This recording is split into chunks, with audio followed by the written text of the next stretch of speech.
Assalamualaikum warahmatullahi wabarakatuh. Perkenalkan, saya Siti Nurfala. Saya di sini akan memaparkan tentang penyesuaian SKB 4 Menteri yang baru tentang PTM di masa pandemi COVID-19. Situasi pandemi yang terkendali menumbuhkan optimisme untuk bersama pulihkan pendidikan. SKB 4 Menteri ditetapkan melalui berbagai pertimbangan yang matang demi kemaslahatan bersama khususnya masa depan anak Indonesia. Pemda tidak boleh melarang sekolah untuk PTM. Semua sekolah wajib melaksanakan PTM terbatas 2022. Beberapa daerah di Indonesia sudah masuk PPKM level 1 atau zona hijau, serta sebanyak 81% dari 4,5 juta tenaga pendidik dan tenaga kependidikan sudah menerima vaksinasi. Pemda tidak boleh melarang sekolah untuk melakukan PTM terbatas bagi yang memenuhi kriteria. Di Pulau Jawa dan Bali terdapat 31% sudah di zona level 1, kemudian 59% level 2 dan 10% level 3.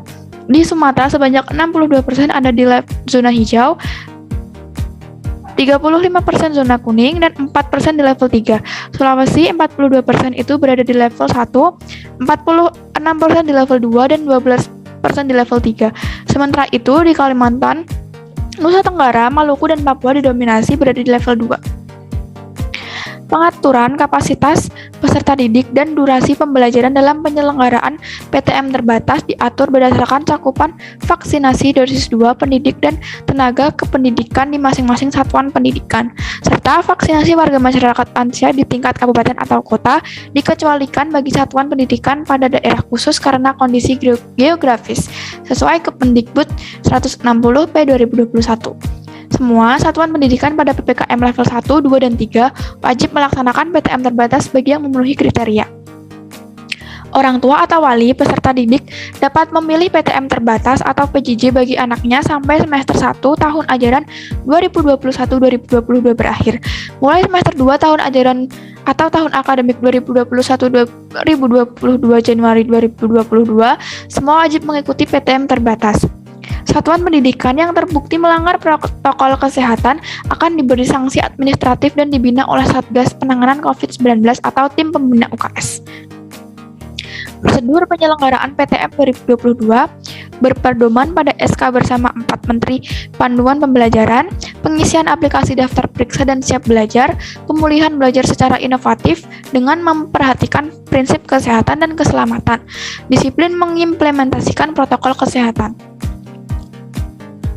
Pemantauan dan evaluasi PTM terbatas yang dipantau adalah kesiapan PTM terbatas sesuai daftar periksa, 2 kasus suspek gejala COVID-19 dan komorbid, 3 tingkat kepatuhan institusi dan warga satuan pendidikan terhadap protokol kesehatan, 4 status vaksin warga satuan pendidikan, 5 kasus konfirmasi dan kontak erat COVID-19. Penggunaan teknologi untuk pemantauan dan evaluasi PTM terbatas. Yang pertama, integrasi Dapodik atau EMIS dengan Peduli Lindungi, notifikasi positif COVID-19 atau kontak erat atau melalui WhatsApp kepada pihak sekolah dan Pemda. 3. Melihat status kondisi sekolah pada laman sekolahaman.kemkes.go.id dan madrasahaman.kemkes.go.id. Penggunaan QR Code Peduli Lindungi untuk pengunjung dan tamu sekolah. Integrasi dengan aplikasi Bersatu Lawan COVID, evaluasi dan validasi PTM terbatas berdasarkan data daftar periksa, dan pemantauan surveillance epidemiologis bagi satuan pendidikan yang sudah melaksanakan PTM terbatas. Vaksinasi pendidik dan tenaga kependidikan. Cakupan vaksinasi PTK memengaruhi jumlah kapasitas peserta didik yang mengikuti PTM terbatas pada PPKM level 1, level 2, dan level 3. PTK yang belum divaksinasi mengajar secara PJJ. PTK yang menolak divaksinasi padahal vaksin tersedia dan memenuhi syarat divaksinasi dapat diberikan sanksi sesuai peraturan perundang-undangan dan yakni Peraturan Presiden Nomor 14 Tahun 2021 tentang perubahan atas Peraturan Presiden Nomor 99 Tahun 2020. Apabila ada temuan kasus positif COVID-19 menurut perubahan SKB 4 Menteri tahun 2022.